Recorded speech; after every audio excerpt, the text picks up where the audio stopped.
Point cloud tiling demonstration. Click Classification, Tiling. Point cloud tiling can be used for DEM block submission or regional analysis. Supports tiling based on spatial extent or rules. Point cloud can be tiled based on vector boundaries. Supports naming tile results based on vector attributes. Click OK to complete tiling.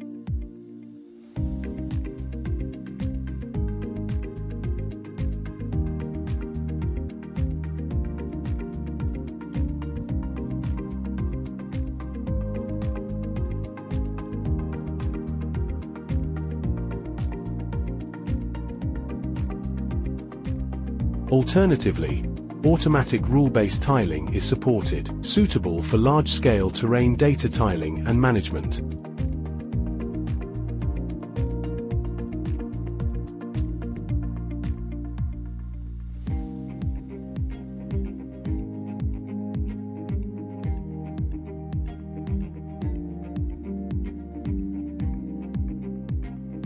Tiling completed.